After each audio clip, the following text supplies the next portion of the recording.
à tous et merci comme d'habitude à vous de nous rejoindre pour ce nouveau journal, un journal entièrement dédié à l'actualité monégasque. Quels en sont les titres? Éléments de réponse dans ce sommaire. Le télétravail sera à l'honneur aujourd'hui à travers deux reportages. Alexandra Pani reviendra sur le petit déjeuner organisé avec la Jeune Chambre économique de Monaco. Vous entendrez notamment le conseiller de gouvernement pour les affaires sociales et la santé, Stéphane Valéry. Puis Fabien Bonilla s'est rendu sur le terrain afin de comprendre très concrètement comment se déroule le télétravail. Lancement ensuite, un lancement mondial du Jetpack JB10, un propulseur dorsal individuel. Gros plan sur la salle de basket Gaston Médecin après les travaux réalisés cet été. Présentation de la saison 2016-2017 du Théâtre des Muses. De la musique avec les Thursday Live Stations, le concert de David Zink. Et puis notre invité du week-end, l'ambassadeur de Monaco en Chine, son Excellence, Madame Catherine Fautrier. Elle parlera avec nous de la China Night.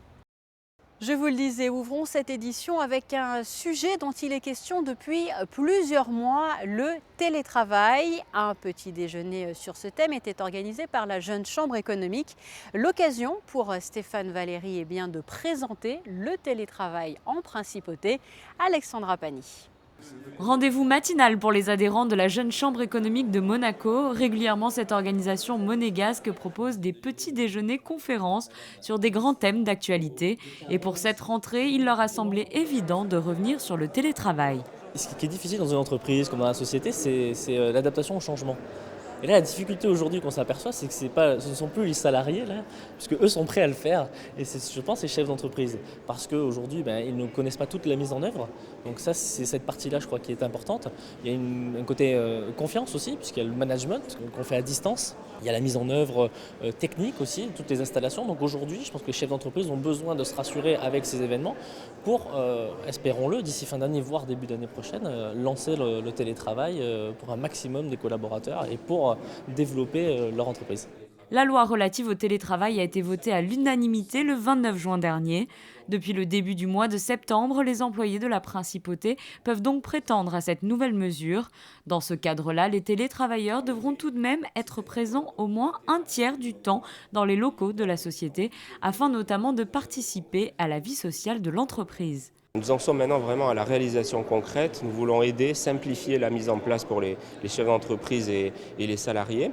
Donc ce matin, je vais présenter le contrat type, le dispositif cadre type que nous avons mis en place avec la direction du travail et indiquer à tous les salariés, à tous les entrepreneurs qu'ils peuvent rencontrer la direction du travail pour justement obtenir ces documents, pour leur faciliter la mise en œuvre du télétravail.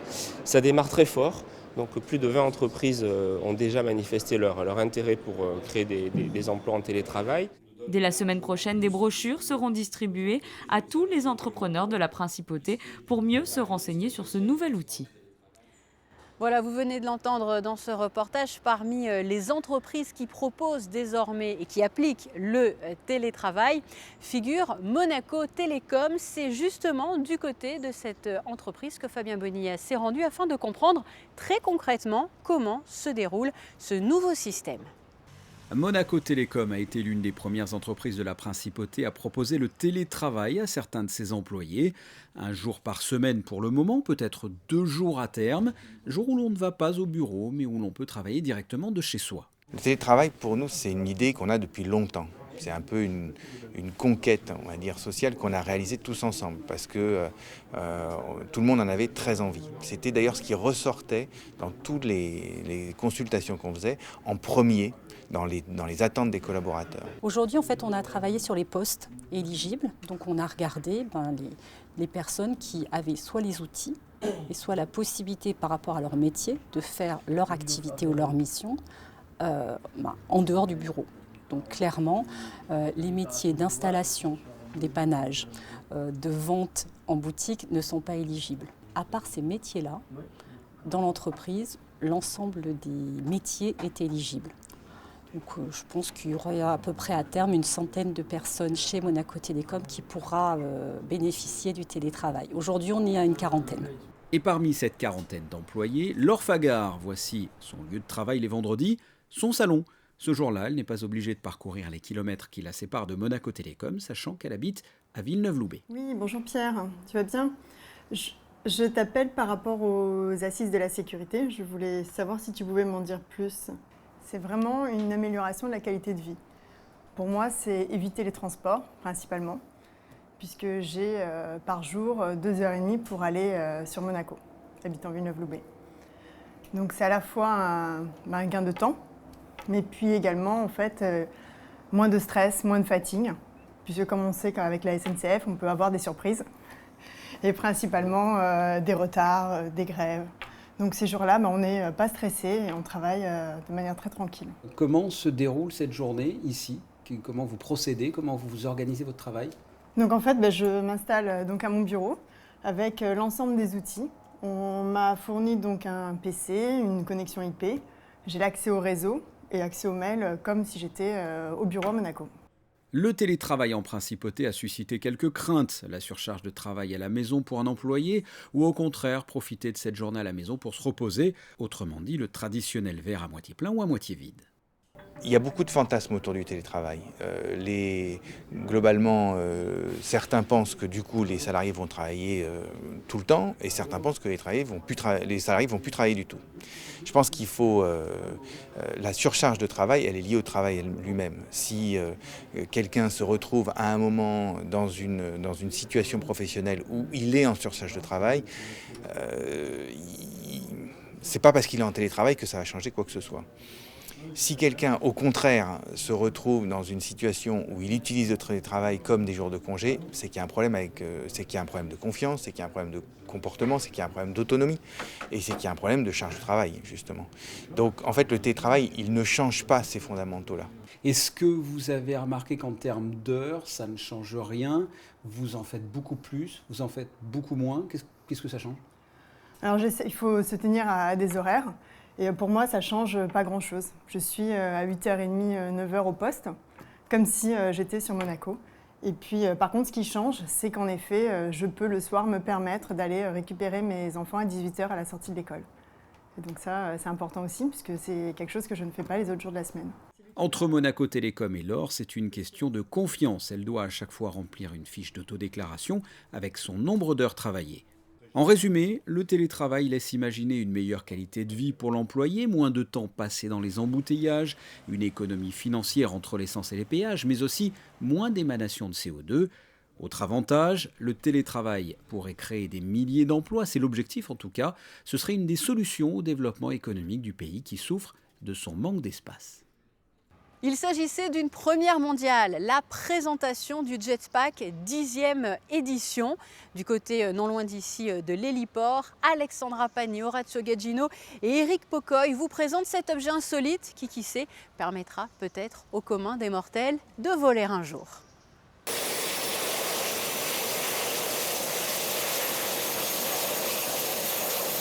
Un homme volant. Non, vous n'êtes pas pris d'hallucination. David Meyman s'est envolé dans le ciel monégasque jeudi en fin de journée. 5 minutes de vol au-dessus de la Grande Bleue à l'aide de cet objet insolite et imposant, le Jetpack. Développé aux États-Unis depuis plus de 40 ans, ce tout nouveau modèle, le JB10, s'ouvre enfin au grand public. L'objectif, permettre à Monsieur Tout-le-Monde de se prendre le temps d'un instant pour Superman. Ce sont 2 turboréacteurs, comme celui qui propulse un jet, un Airbus. Voilà, vous avez 2 turboréacteurs qui sont positionnés de façon verticale et vous n'êtes appuyé que sur le flux d'air. C'est seulement la puissance. Le carburant utilisé, c'est donc du kérosène, d'accord ? Et c'est ce qui permet une telle puissance aussi. Parce qu'aujourd'hui, c'est le seul carburant qui est capable de nous apporter la puissance suffisante pour soulever l'homme et la machine.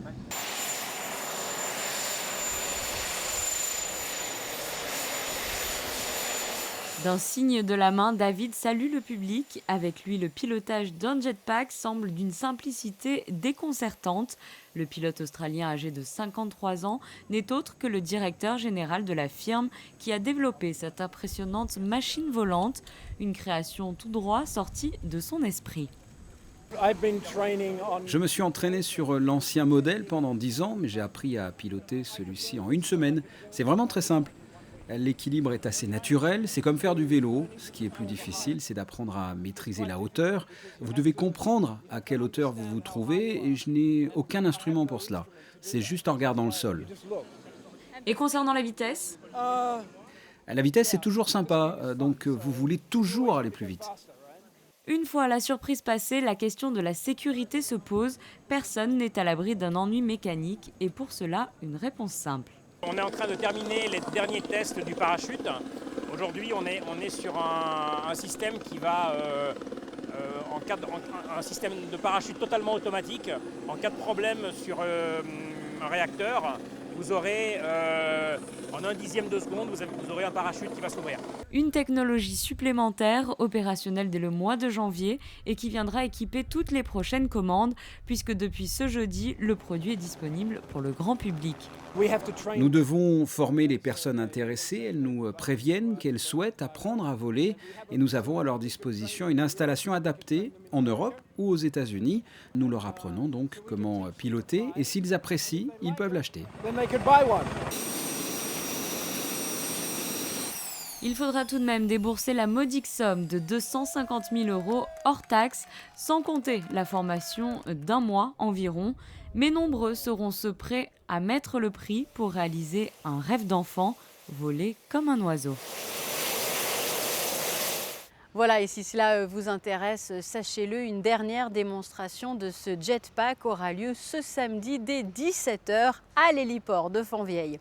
Nous allons justement rester dans ce quartier, mais nous allons prendre la direction du Stade Louis II, où la salle Gaston Médecin a réouvert ses portes après des travaux qui ont été réalisés au cours de l'été. La salle a d'ailleurs reçu la visite de plusieurs personnalités officielles du gouvernement avant que la Roca Team ne s'y entraîne. Voyez ce reportage de Frédéric Elion. La saison passée, la salle Gaston Médecin était une véritable forteresse imprenable. Quasiment toutes les équipes du championnat de Pro A s'y sont inclinées. 16 victoires sur 17 matchs à domicile, une base solide pour une saison de rêve. Et pour que la suivante soit tout aussi belle, des travaux ont été effectués cet été pour se mettre aux normes. Désormais, la salle Gaston Médecin ne sera utilisée que pour le basket. Nouveau parquet poncé et repeint aux couleurs de la Roca Team, nouveaux éclairages, nouveaux gradins et capacité de la salle augmentée.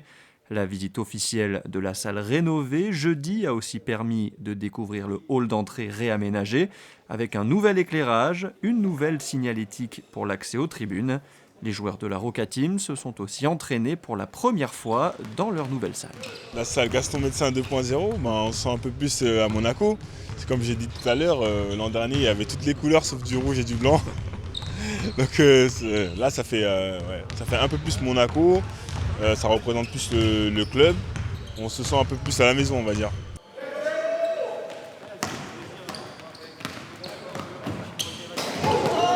C'est une très très jolie salle, petite salle un peu comme à Gravelines, donc ça va pas trop me changer je pense. Après voilà, il y avait une bonne ambiance quand j'étais venu jouer ici avec Gravelines. Maintenant je suis de l'autre côté, donc je pense que l'ambiance et le ressenti sera encore meilleur pour moi. Je trouve que déjà elle colle un peu plus à nos couleurs, mais ouais, elle est très belle, hein, toute neuve. Maintenant elle sera exclusivement je crois que pour le basket, donc c'est une bonne nouvelle pour nous, hein, et je suis très content de retrouver le parquet de Gaston Médecin. C'est vrai qu'en 3 ans ils ont fait de très grosses performances, et voilà, en sachant que de l'extérieur ça suit aussi, et comme vous l'avez dit, on voit que le club de grandes ambitions. C'est vrai que ça fait plaisir pour Monaco et pour nous aussi les joueurs. Et premier match officiel dans la toute nouvelle salle Gaston Médecin dès samedi soir à 19h avec la réception de Chalon-sur-Saône. Sport toujours, il s'agit quasiment d'une tradition. Chaque semaine, Frédéric Elion suit les conférences qui précèdent les rencontres de l'ASM FC. Cette semaine, conférence avant le match qui opposera Metz à Monaco dans le cadre de la 8e journée du championnat de Ligue 1. Pour la première fois de la saison, un promu se dresse sur la route de l'AS Monaco. Pour cette 8e journée de Ligue 1, les Monégasques dauphins du leader niçois se déplacent à Metz, un promu qui étonne et réussit son retour en Ligue 1. Les Lorrains sont 6e à égalité de points avec le Paris Saint-Germain, avec 4 succès en 7 matchs. Metz il a 13 points, Match, c'est 3 points de nous. Moi, je regarde les équipes quand ils ont de qualité, moins de qualité. Ils mettent, il a de qualité. Et cette deux situations, organisation et transition, ils sont très fortes. Pour ça qu'ils ont 13 points. C'est une équipe qui est arrivée de deuxième division, mais avec un début de saison très bon. Ce match à Metz est le dernier d'une série de 7 rencontres en 3 semaines. Les organismes sont fatigués et Leonardo Jardim va encore devoir faire des choix pour le 11 de départ. L'équipe qui va jouer à Metz n'est pas la même équipe qui jouait contre Leverkusen. Première chose, tous les joueurs sont fatigués parce que 6 matchs défilés, ça c'était le 7e match. Et c'est normal, mais je sais bien qu'ils sont fatigués. On va faire la meilleure gestion pour essayer de jouer cette dernière match autrefois à fond. On a beaucoup de joueurs avec beaucoup de qualité. Coach, quand il tourne, l'équipe, on aussi gagne, donc tout s'est passé bien à ce début de saison. Un homme symbolise la réussite messine, l'attaquant Mevlut Erding, danger numéro 1 côté lorrain, avec 6 buts depuis le début du championnat. Erding, quand il joue à Saint-Etienne, il marque contre moi. Donc Erding, c'est un attaquant que tout le monde est connu, donc il joue il y a beaucoup d'années ici, à Ligue 1, d'expérience. Suspendu, Thiemoué Bakayoko ne fera pas le déplacement, tout comme Nabil Dirar et Radamel Falcao, toujours blessés. Dans le reste de l'actualité, nous allons rester dans cette thématique sportive. Vous le découvrez sur ces images. Des cyclistes sont arrivés de Londres il y a quelques jours à Monaco, d'un palais à un autre, puisqu'ils avaient quitté Buckingham Palace avant d'être accueillis donc par le souverain sur la place du Palais Princier de Monaco. Une course sportive, mais qui poursuivait aussi un autre objectif environnemental. Elle permettait de sensibiliser au mode de transport écologique. Le Théâtre des Muses s'apprête pour sa 5e saison à réouvrir ses portes afin de proposer des représentations dès le mois d'octobre. Antea Sonio avait d'ailleurs il y a quelques jours convié les habitués du théâtre pour leur présenter les différentes pièces qui vont ponctuer l'agenda du théâtre. Nous étions sur place.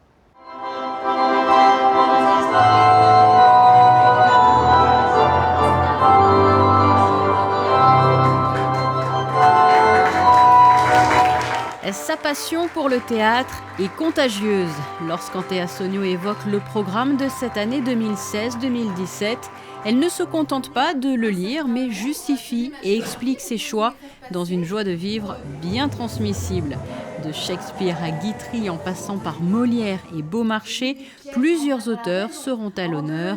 25 pièces vous attendent au total. Les spectateurs qui prennent le pass théâtre, qui vont venir pendant toute la saison, eh bien, vont connaître un voyage de montagnes russes, de la comédie, de la tragédie, des pièces philosophiques, du moderne, du contemporain, du classique, des adaptations, du rire, des larmes, enfin, toutes sortes de théâtre, mais que de l'excellent. Parce que sinon, j'ouvre pas le théâtre. C'est pas la peine. Il vaut mieux que les gens aillent au bord de la plage, avoir du bon temps. S'ils viennent ici, c'est pour partager un moment exceptionnel. D'avoir retrouvé cette admiration. La maîtresse en maillot de bain, Don Juan et les clowns, le malade imaginaire, Figaro, Lapidé, le gorille, le dictionnaire amoureux du théâtre, Résister, c'est exister, Adieu, Monsieur Hoffmann, autant de noms de pièces qui figureront sûrement dans vos agendas. Sur scène, vous pourrez également retrouver Antea Sonio dans Quoi de neuf, Sacha Guitry. C'est un spectacle qu'on a joué la première année à la création du théâtre et comme depuis nous avons beaucoup de nouveaux abonnés, des nouveaux fervents et qu'en général les pièces de Sacha Guitry on les joue 15 à 17 fois, on s'est dit qu'on pouvait bien ramener la troupe, ma troupe ici pour quelques représentations et ce sera d'ailleurs la pièce avec laquelle on passera d'une année à l'autre puisque c'est la tradition. Il y a toujours du théâtre pour le 31 décembre à Monaco. Et avant de refermer les portes de son théâtre, la directrice des Muses souhaitait adresser un dernier petit mot à son public. Le théâtre, c'est ça, c'est un miroir. On se regarde l'un l'autre et on s'apporte des choses. Ce sont des comédiens, des auteurs, des metteurs en scène qui travaillent pendant des mois dans l'idée, dans l'espoir de faire un cadeau à des spectateurs. Et puis les spectateurs viennent, ils font cadeau de leur présence, cadeau de leur argent pour que le théâtre et eux-mêmes puissent vivre. Et tout ça se termine dans une explosion d'applaudissements.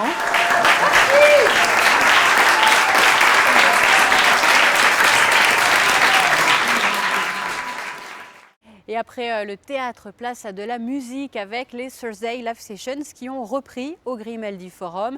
À l'honneur cette semaine, David Zink. Fabien Bonilla a suivi ce concert pour vous.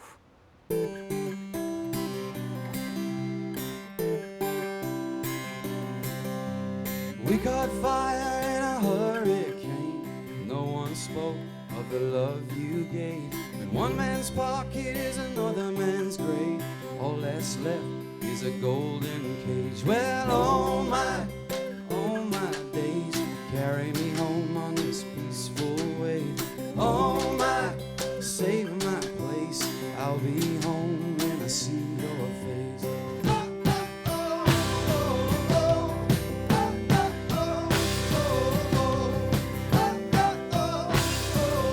David Zink, le plus anglais des Niçois ou le plus niçois des Anglais, comme vous voulez.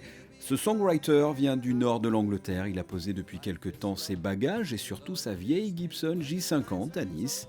Il écume les pubs et les salles de concert de la région et même d'ailleurs. David Zink et le groupe Son of Guns ont fait une halte au Grimaldi Forum pour le plus grand plaisir des spectateurs venus prendre un verre ce soir-là à l'Indigo. C'est à la fois un personnage pop, un personnage folk, un personnage blues. Vraiment, il a toutes ces influences qui le conduisent à composer des morceaux comme Oh My, qui a été vraiment un hymne cette année et même l'année dernière, et qu'il a un petit peu propulsé comme ça aux yeux du public. Mais c'est surtout, encore une fois, un garçon passionné par la musique, passionné par les musiciens. D'ailleurs, le backing band qui l'accompagne ce soir sont les Sons of Guns, un groupe qu'il connaît bien. C'est là aussi un cercle très proche de musiciens passionnés par la musique et qui comme ça, si le public a pu le constater ce soir, livre une musique très entraînante et surtout de très grande qualité. David Zink a proposé sur scène des morceaux de son nouvel album, avec son tube Oh My et quelques reprises. David Zink en 3 mots, talent, gentillesse et générosité. Comment est-ce que l'on peut définir ton style musical ? Je pense que c'est un peu folk, un peu rock and roll, un peu metal, jazz, techno, hip-hop, country, blues, un peu de tout. Qu'est-ce que l'on peut dire de ton prochain album qui va bientôt sortir ? Comment il va être ? Est-ce qu'il va être à l'image de la chanson phare, ta chanson phare ? Comment il est cet album ? Non, c'est un peu différent. Il y a 2 chansons comme Oh My. Le reste c'est un peu folk, un peu blues, un peu calme. Pas trop pop comme Oh My et les autres.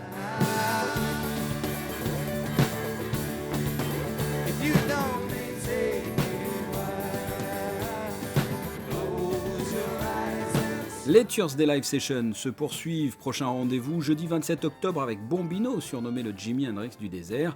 En attendant, David Zink, voici un extrait enregistré avant son concert, juste pour vous, pour Monaco Info. But please don't wait at that pearly gate, 'cause you're guarding a shepherd of me. Brother, that just ain't me. Brother, that just ain't me. Brother, that just ain't me. Brother, that just ain't me.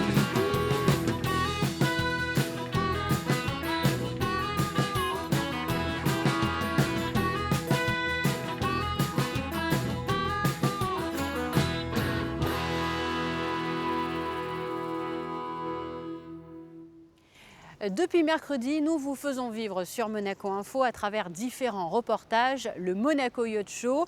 Aujourd'hui, événement dans l'événement, la China Night, organisée justement dans le cadre du Monaco Yacht Show. Et nous avons proposé à l'ambassadeur de Monaco en Chine, Madame Catherine Fautrier, d'être notre invitée du week-end. Alors Catherine Fautrier, bonjour. Bonjour. Et merci de nous accorder ces quelques minutes, j'imagine dans un emploi du temps assez chargé. Assez chargé, effectivement, oui. Alors si nous nous trouvons ici au Yacht Club, ce n'est pas le fruit du hasard, Catherine, c'est bien parce que nous allons parler d'un événement dans l'événement, la China Night, organisée donc dans le cadre de ce Monaco Yacht Show.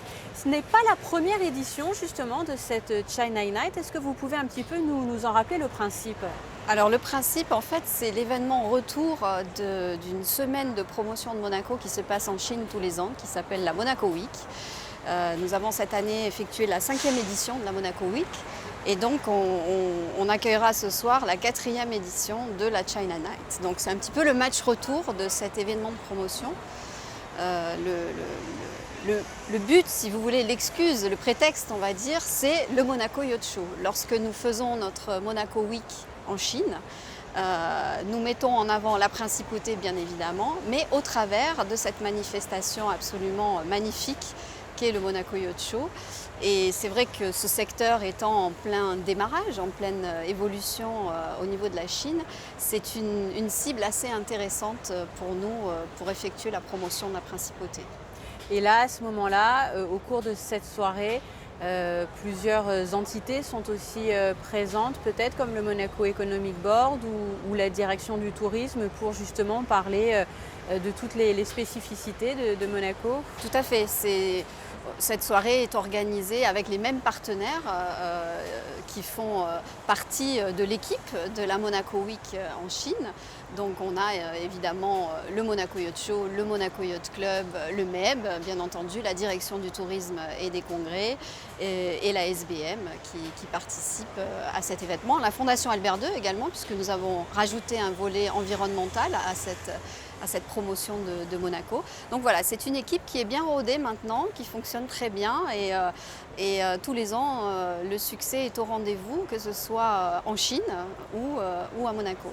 Alors, est-ce qu'il est difficile justement de convaincre ces personnes de Chine de venir ici en principauté ? Difficile, non, parce qu'ils sont attirés par Monaco. Certains sont déjà venus. Ils trouvent la destination absolument splendide, glamour. Là, c'est confirmé avec le cadre que l'on voit derrière nous en plus. Exactement. Donc difficile, non. Maintenant, c'est vrai qu'ils sont tenus, je dirais, on a affaire à des entrepreneurs qui ont évidemment des agendas assez compliqués. Cette année, ça tombe assez bien puisque c'est une semaine de vacances en Chine. La fête nationale chinoise, c'est le 1er octobre. Donc c'est une semaine de vacances nationales. Donc on attend pas mal de monde. On a déjà pas mal de personnes qui sont arrivées. Et voilà. Donc non, difficile, non. Maintenant, il faut donner cette impulsion. Et c'est ce qu'on essaye de faire au travers de l'événement qui se déroule en Chine. Et le yachting, vous sentez que c'est un secteur, effectivement, que les Chinois aiment de plus en plus, vous qui êtes ambassadeur dans ce pays, parce que c'est vrai que c'est l'un des plus grands pays au monde, donc j'imagine qu'il y a aussi peut-être certaines spécificités agglomération par agglomération. Oui, bien sûr. C'est évidemment un secteur qui a vocation à se développer, bien entendu, dans les zones côtières. On voit avec le boom de l'immobilier en Chine, on a vu fleurir des dizaines et des dizaines de marinas un peu partout, tout au long des côtes chinoises. C'est encore une fois un secteur qui est en évolution, qui est en démarrage. Pourquoi ? Parce que après, pour une certaine clientèle, encore une fois, c'est évidemment un signe de réussite, oui, le yachting. Donc après avoir eu les beaux appartements, les belles voitures, les belles montres, maintenant on passe à une étape supérieure qui est les jets privés et les yachts. Donc il y a tout un apprentissage à faire et d'ailleurs le Yacht Club qui a déjà signé pas mal de partenariats avec des yacht clubs chinois a bien compris l'intérêt de ces partenariats et l'intérêt d'apprendre et de faire cet apprentissage du monde du yachting auprès de cette clientèle chinoise. Alors avoir la chance de vous avoir avec nous aujourd'hui, c'est aussi l'occasion pour nous sur Monaco Info d'évoquer les relations entre ces deux pays, entre la principauté de Monaco et la Chine. Est-ce que vous pouvez un petit peu nous rappeler de quelle manière elles se sont tissées ? Écoutez, elles se sont tissées il y a une vingtaine d'années maintenant, puisque nous avons célébré les 20 ans des relations diplomatiques entre la Chine et Monaco l'an passé. Je dirais qu'elles évoluent d'année en année. Ces 6-7 dernières années, on a vraiment eu une évolution tout à fait intéressante. D'abord parce que le marché s'est considérablement ouvert, ce qui n'était pas le cas précédemment, et ce qui a permis à de nombreuses entités de Monaco de venir également participer à l'effort de promotion économique de la principauté. Donc sur le plan économique, bien entendu, j'ai reçu à Pékin une mission économique du MEB qui s'est très bien déroulée, et c'est vrai que les Chinois commencent à regarder avec intérêt la destination Monaco aussi pour y faire du business. Sur le plan touristique, le tourisme fait tous les ans de très nombreuses réunions de promotion. Là aussi, on a vu en très forte augmentation la clientèle chinoise dans les hôtels de la principauté.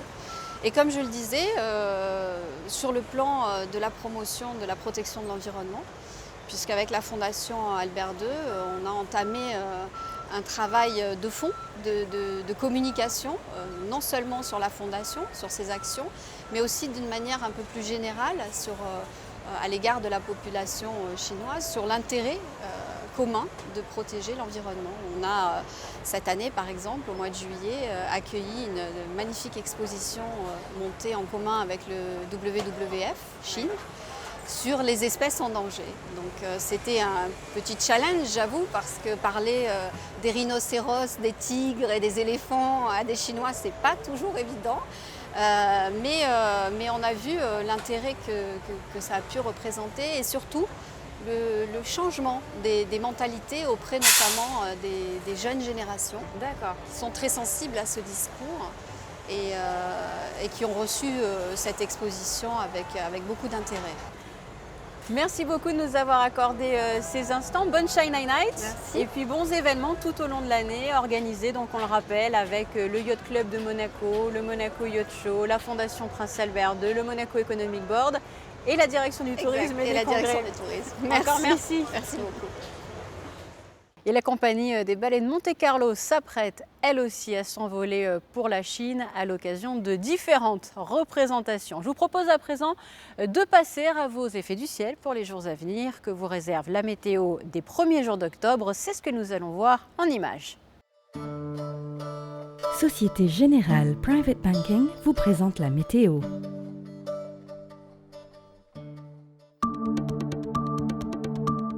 Samedi 1er octobre, détérioration du temps, des nuages qui devraient laisser peu de place au soleil, prévoir un risque de pluie dans l'après-midi. Dimanche, amélioration du temps, des nuages mais pas de pluie, de larges apparitions du soleil au cours de la journée, température comprise entre 18 et 25 degrés. Lundi, belle journée et quelques nuages discrets. Mardi, un temps sec et beau, il faudra compter sur un peu de vent venu d'Italie. Et puis mercredi, dégradation passagère du temps avec du soleil dans l'après-midi, des températures assez douces comprises de 18 à 23 degrés. La météo vous a été présentée par Société Générale Private Banking. C'est la fin de cette édition. Merci à vous de l'avoir suivi. Nous allons nous quitter avec une information bien pratique. Sachez que depuis cette semaine, si vous disposez d'un iPhone ou d'un iPad, vous pouvez directement, grâce à l'appli préinstallée Plan, découvrir le trafic en direct dans les rues de la Principauté. N'hésitez pas non plus à vous rendre directement sur le www.monacochanel.mc, rubrique environnement, info des travaux en live afin de récolter davantage de détails concernant donc cette nouvelle application. À très bientôt.